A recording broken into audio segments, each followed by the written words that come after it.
Hello and welcome to episode 076 of the Bit Beacon Broadcast. It's March 17th, 2025. You can call me Kodax, and I am your host through this week's broadcast.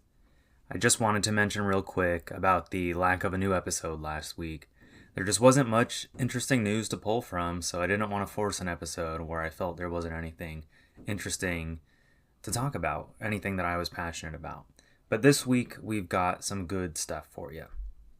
So, what have I been buying? I actually had a couple things come in, like I mentioned last episode, but one of them's kind of an unboxing, and I think I'll do it next week since I've got quite a bit of stuff to share with you all this week.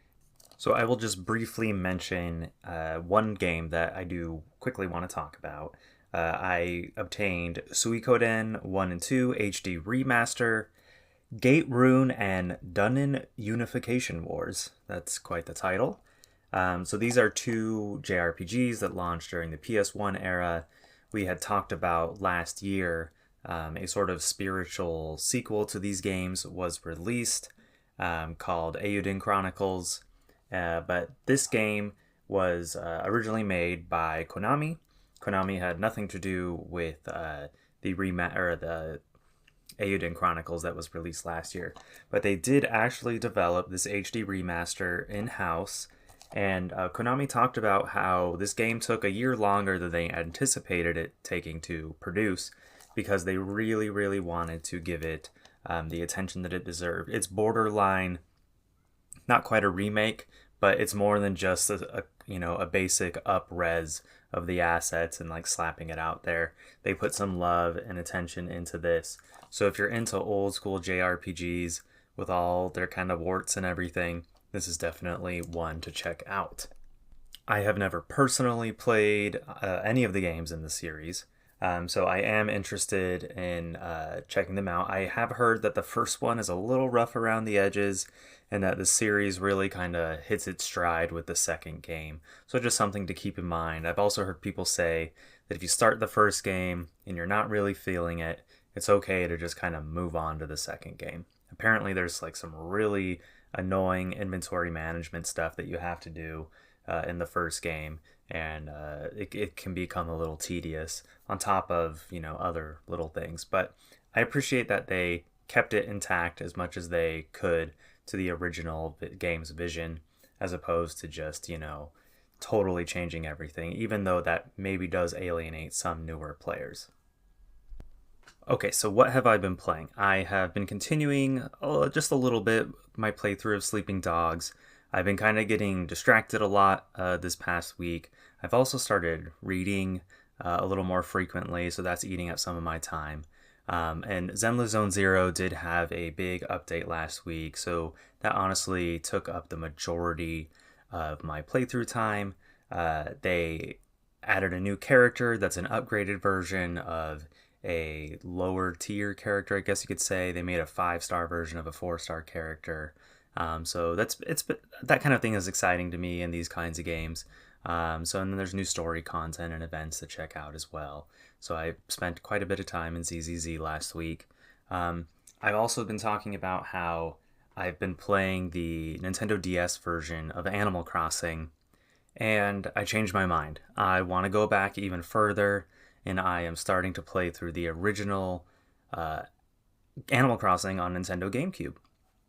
Now, the reason why I said, let's go back even further, is that Wild World on the DS did a lot of great things for the franchise, but because they were, I guess, limited on how much they could include on the cartridge, they had to scale a lot of stuff way back. And unfortunately, a lot of that comes at the expense of the in-game calendar of events and things to do in the game, which the first game was just chock full of events and things to do in the game, and Wild World had very little of that, and the events are very basic, and there's no really neat holidays or anything like that in Wild World. And I do like the music in Wild World, but none of the games have ever compared to the original game's music, and I was just kind of missing that. Unfortunately, my GameCube's internal battery has died. It's just a little CR2032 battery, but unfortunately, you have to get it like soldered in and out of your console to replace it. I don't have a soldering iron nor the skills to do that. I'm sure I could possibly learn, but that's kind of a big investment. So I did what I've been having to do is every day when I want to play the game, I have to set the date to the correct date and time in order for my playthrough to kind of be continuing correctly. Because Animal Crossing uses a real-time clock, it's really important that your time is accurate. Otherwise, what's happening is that each day when I turn on my GameCube, it still has the previous day's date and time that I last used it. So the clock is basically just frozen. So I went on eBay, and it turns out people sell the little board. The battery's attached to the controller ports, and there's some guy who sells the controller ports with a battery changer already installed, so that way you can easily insert and take out a new battery, and for $20. So I went ahead and ordered one of those. It's an original GameCube controller board, and all they've done is they've added on a battery changer rather than a totally soldered on battery, so that way you can make it easier to use.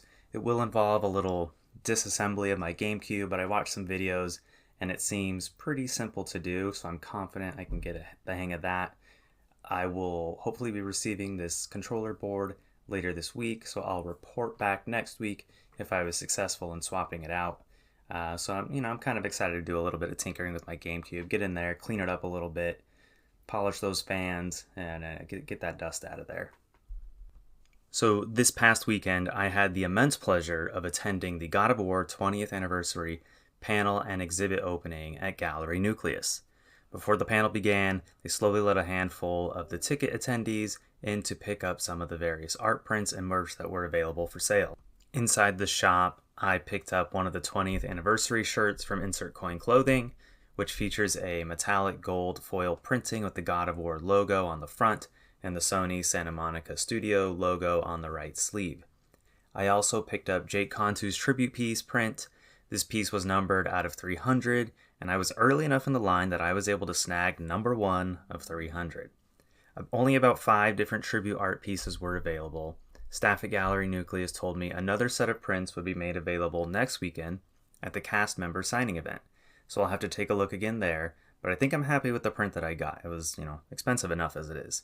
There are more than 3 dozen artists who did pieces for the exhibit, though, so I could certainly be tempted depending on the other pieces made available as prints. Along with your purchase, you would receive a 20th anniversary poster, meant to be used at the signing. I was so glad to see this be included because I was dreading not being able to get something signed that any era of God of War developer could sign. God of War is kind of separated into the Greek games and the Norse games. And unfortunately, a lot of the creatives behind the Greek games are not really involved anymore with the Norse games, and a lot of the cast has changed over the years, including the voice of Kratos. They've gone with someone who can do all the motion capture stuff, as well as the voice for the newer games. So there's not really a single game that all these people can sign. And unfortunately, next week, at the cast member signing, which I'll get to a little later, both Kratos actors are going to be there, so I was really dreading over what the heck I could have them sign. So the panel was moderated by Sony Santa Monica co-founder Shannon Studstill, and she's no longer with the company. She's been gone since, I think, 2021 or something like that. And it featured both current and former God of War devs, from Todd Pappy, Raf Garcetti, Cecil Kim, Ariel Lawrence, Mahir Sheth, Jason McDonald, and Bruno Velasquez. The group were in good spirits and shared memories from the production of some of the earliest God of War titles through to the present.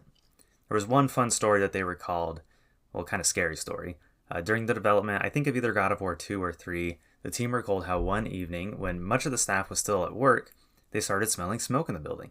Turns out that there was an electrical fire at the studio in one of the restrooms. The team was forced to evacuate by firefighters, I guess. I don't know why I struggled to say that one. But there was one developer, they named him, but I couldn't recall who it was. They apparently refused to leave because they were in the middle of rendering some really big model that was taking hours to do. And if he would have to leave his desk, I guess he'd have to sign out or something and shut down his computer, and it would start the whole thing over again, which would take hours again. And I guess he was so determined that he was just going to, keep his head down, stay at the desk while the firefighters put out the fire, and he stayed in the building. So they all had a good laugh about that. It was one of the better panels. I've been to a Gallery Nucleus, which are sometimes a little bit flavorless, without somebody really steering the conversation into interesting territory, and Shannon did a great job doing that. After the panel, the signing started, and all of the panelists signed my 20th anniversary poster, and I also had a few of them sign one of my games. Once that wrapped up, the gallery transitioned into more of a party atmosphere, as dozens of developers came into the space and started mingling with attendees. I was able to get other God of War luminaries like Eric Williams, Nicholas Baker, Della Longfish, Luke Berliner, and original God of War composer Gerard Marino to sign my anniversary poster. The exhibit itself was also really neat. They had a game timeline wrapping around the main room of the gallery, with each game displayed in a shadow box and their disc out of the case, surrounded by various concept art and ephemera from that era of the game. Upstairs, all the tribute art pieces were on display and available for sale. Most of the pieces were minimum $500. Maybe there was a couple that were in the $300 range, with some going all the way up to 5,000 USD. This beautiful oil painting. Like, it looked like something that would have been painted like 300 years ago, kind of a thing. Some really amazing stuff, including these amazing ceramic plates that depicted events from the first 3 God of War games that looked like they could have been dug up by an archaeologist. They had that like ancient look to them. Overall, the event was a bigger hit for me personally than I had anticipated, and I'm looking forward to going back this weekend for the cast signing. Last year, Ravenheart and I talked about a rumored new Xbox handheld that they were working on. And so there have been even more rumors as of late that was happening in the near future. Turns out, though, that Xbox will not be releasing their own handheld device this year, but Asus might be releasing an Xbox-branded handheld later this year, The Verge revealed in an article this past week. Project Kennen is a joint effort between Microsoft and Asus. Asus already has their own handheld that they have iterated on, the Asus Rogue Ally, so they have the experience to deliver something reliable. The device will not be a proper Xbox, but instead a handheld PC with an Xbox look and feel to it. Think the controllers, the buttons, the branding, and a special user interface that Microsoft is working on for handheld PCs. For me personally, this is kind of a disappointment. What's the point if this won't play games natively built for Xbox? People have spent 20 years buying Xbox games, and if they won't play on their new handheld, there will be disappointment. To be fair to Microsoft, they do currently have 1,000 Play Anywhere titles, meaning that you can buy them once and play them on Xbox or PC. So they are making an earnest effort to have this become the standard thing for all of their games. Of course, this only applies to digital purchases. Your physical Xbox games don't work, you can't put your Xbox disc in your Xbox and then your Xbox disc in your PC and play the game there too. This is all apparently part of Xbox's new branding message, which is trying to convince everyone that anything can be an Xbox. Project Kennen is part of a larger effort, Project Bayside, which seems to be the next big endgame for Xbox. Bayside is an effort to essentially unify Xbox and Windows together, meaning that the next proper Xbox hardware will likely just be a PC with an Xbox skin layered over Windows that will make it feel Xbox-like. Hopefully this means that they will have worked out a way for gamers to play all their Xbox console games on this new hardware so they don't have to rebuy all their games digitally. Even though I know Microsoft is really pushing Game Pass more than anything, and that's probably what they're thinking people are going to do eventually, is like, you're just going to subscribe to Game Pass so you can play on your handheld or you can play on your console. As for the launch date and price, outlet Windows Central is reporting that it will cost between $500 to $600 US and launch as early as later this year. Though they note that the ongoing trade wars instigated by the US might heavily impact the price and launch timing of the device. Windows Central also reports that they are under the assumption that Xbox still plans to make not only its next home console, but also its own in-house handheld device. If I was going to buy one or the other of these rumored handhelds, I would hold out for the one manufactured by Microsoft themselves, which is likely to have the most compatibility with previously released titles. Well, folks, it's official. Niantic is selling the majority of its games business to Scopely, the makers of Monopoly Go, for Android and iOS for $3.5 billion US dollars. Gaming mergers and sell-offs aren't that uncommon, but this one has some unusual baggage to it. You see, Scopely is owned by Savvy Games Group, the Saudi Arabian games publisher, developer, and esports organizer. Savvy Games Group is a subsidiary of sorts to Saudi Arabia's Public Investment Fund, which is controlled by Saudi Arabia's very own crown prince, Mohammed bin Salman. Mohammed is a bit of a gamer himself, but you might also remember him as the guy who ordered U.S. citizen and journalist Jamal Khashoggi assassinated and dismembered. So yeah, seems like a decent guy, a real bro. Of course, Niantic makes no mention of this in their announcement. In their announcement, they tout how amazing they are and how much they've accomplished with their games. The sale includes the following 3 games and 2 apps: Pokemon Go, Monster Hunter Now, Pikmin Bloom, Wayfarer, and Campfire. The sale also includes the teams behind these games and apps.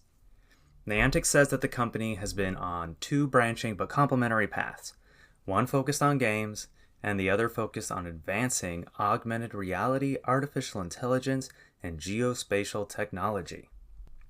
This led John Hanke, founder of Niantic, wanting to focus on the latter solely, while handing over the reins to their games to a group that would ensure they remain forever games, for a fat stack of cash, of course.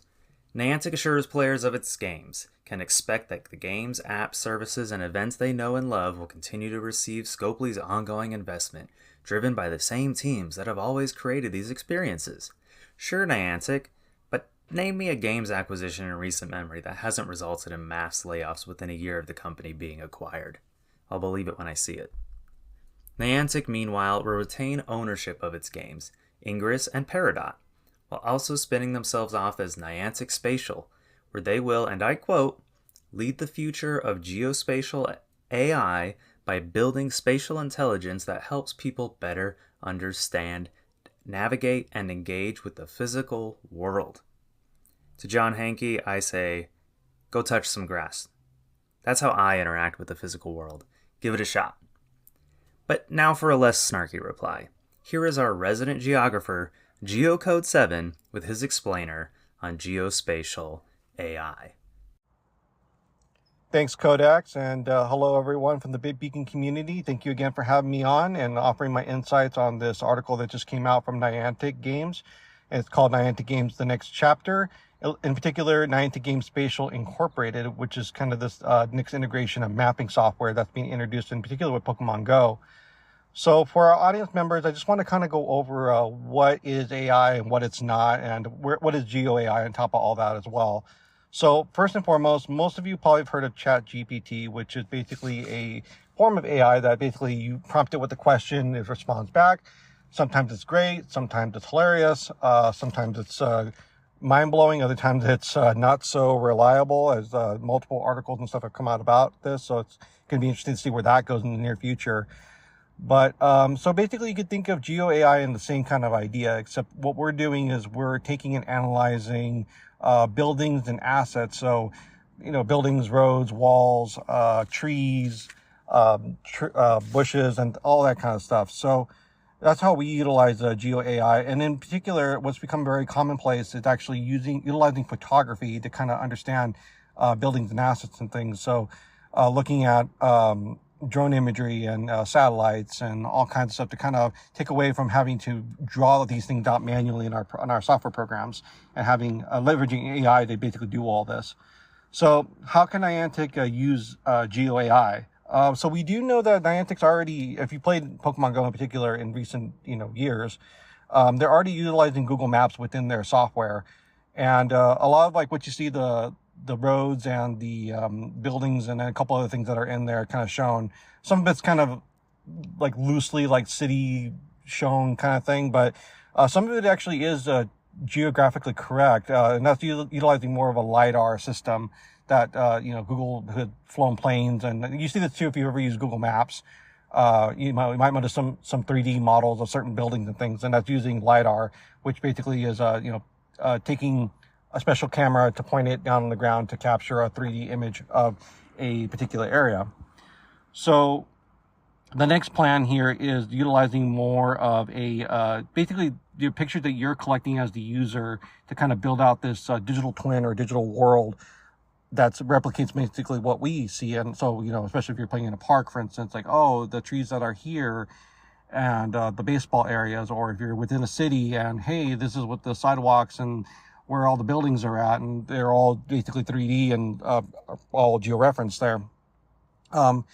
It's interesting that this is happening now because maybe some of you may or may not have noticed there's been this thing in Pokemon Go called the Wayfarer Agreements.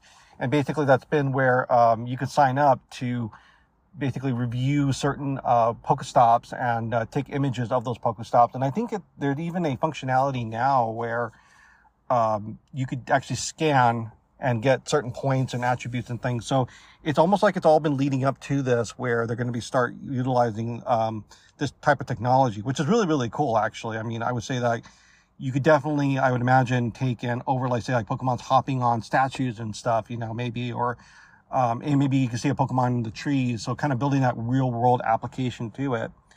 So at the end of the day, what does this all mean? I mean, on top of it being just a very cool mapping application, marrying the two together and really bringing 3D to life, essentially, within the Pokemon Go in particular, I can definitely see we're going to run across a lot of ethical issues. I'm not sure how they're going to address this, and I would love to see this part of it, because in my job, this is where I come across a lot of these issues as well, where, hey, do we necessarily want to show a school and all the buildings and doors and things, or utilities or military installments and all kinds of crazy stuff that could come up potentially out of this? So I do wonder if they're going to be introducing any kind of like geofencing where you're going to be restricted on where you can and cannot play. So yeah, I'd really look forward to seeing this, and hopefully I can be back on the show to kind of take a first stab at it again. And yeah, thanks again for having me on. Talk to you guys around.